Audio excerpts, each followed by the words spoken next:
Good afternoon. I'm Father Connie. And I'm Deacon Roxy. Welcome to Streaming Blessings, a ministry of Gethsemane Episcopal Church in Manhattan, Montana. We are doing the Bible challenge from the Way of Love, and we are reading from Jonah chapter 1, 1 through 6 today. Want me to do that? Sure. All right. Now the word of the Lord came to Jonah, son of Amittai, saying, Go at once to Nineveh, that great city, and cry out against it, for their wickedness has come up before me. But Jonah set out to flee to Tarshish from the presence of the Lord. He went down to Joppa, found a ship going to Tarshish, so he paid his fare, went on board to go with them to Tarshish, away from the presence of the Lord. But the Lord hurled a great wind upon the sea, and such a mighty storm came upon the sea that the ship threatened to break up. Then the mariners were afraid, and each cried to his God. They threw the cargo that was in the ship into the sea to lighten it for them. Jonah, meanwhile, had gone down into the hold of the ship and had laid down and was fast asleep. The captain came and said to him, What are you doing, sound asleep? Get up, call on your God. Perhaps the God will spare us a thought, so that we may not perish. Well, the reflection today is written by the very Reverend Dr. Andrew McGowan, who is Dean and President of the Berkeley Divinity School at Yale. And here's what he has to say. Sometimes the need to turn and follow God's call involves surprise, or an abrupt change of insight we associate with great conversion stories like that of St. Paul. To turn, then, is to encounter something completely unexpected, whether or not it is welcome. I suspect, however, that for most of us, what we have to turn to is not the unexpected, but something we've known for a long while yet felt unable to accept. The prophet Jonah had an extraordinary call from God, but the most unstriking and understandable part of his story is that he knows it, but he doesn't want it. Jonah finds the turn he has to make, the call to preach to the Ninevites, distasteful, or perhaps just implausible. He has his preconceptions about where his words might be deserved and well received, and Nineveh was a wicked pagan center, and that doesn't fit the bill. It's not hard to imagine some modern parallels. Jonah was called to share the mercy of God with people whose behavior plainly indicated they didn't deserve to have words wasted on them. Jonah's story goes on. The result is beyond his worst fears. These contemptible people actually listen and receive mercy. No wonder Jonah didn't want to turn, because the people of Nineveh might turn too. The ways each of us is being called to turn today may be less spectacular, but still share features of Jonah's call.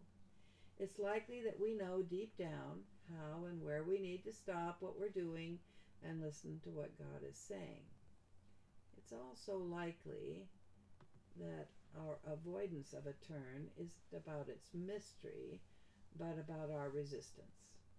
God will change us. That might sound like a threat, but it's really a promise. Are there people you would prefer did not turn and hear God's call? Oh. Who and why? Oh, I'd have to ponder that one. Probably in my nasty moments, my kind of away from God moments, I probably could think of something or somebody, but not now. Well, let's look at the second question. When have you known but resisted God's call to turn? Oh, I bet there have been plenty of times in my life, but really, quite frankly, I think I've put them all out of my mind. Well, I mean, really. I think I've given up not turning. When God says turn, I hope that I have reached the point in my life where I say, okay, when, how far, how long? how long, instead of, no, I'm not going to turn. Well, listen, this is the truth. You and I are both at an age where we've experienced enough of this that really it's probably pretty clear to us that to resist God's call to turn probably is kind of stupid. And we're probably more attuned to hearing that call and making that turn because we know that it is going to be okay. Yeah. And I think that's a lot of how we are in relationship with God is the more we do it, the more we trust that probably God's way is the way to go. Yes. Well, here's the prayer. Yes. You want me to say it? You say it. Turn us, O God, and lead us where you will. Let us hear your words to us, and let us be the messengers of your good news in the unlikeliest of places. Oh boy, amen. Well, today is the 19th. The 19th. It's the first day of officially of Lent. Yesterday was Ash Wednesday. And we would just encourage you, if you have not looked at lentmadness.org, if you would like to learn a little bit more about saints and have fun doing it, lentmadness.org. Today, the two saints that we're voting on are John Wesley and Martin Luther. And they both are. There's issues with both of those men that make you go, "Ooh, I'm not sure I want to vote for that person." But I'm not going to tell you who's ahead. No. So if you want to go there and cast your vote, at the end of the 40 days, you end up with someone who's. This is kind of like the what's that basketball game? I have no idea. March Madness. Oh, March Madness. Madness. This is the Episcopal Church. It's Lenten the take on. Takeoff. Yeah, it's the Lenten take on March Madness.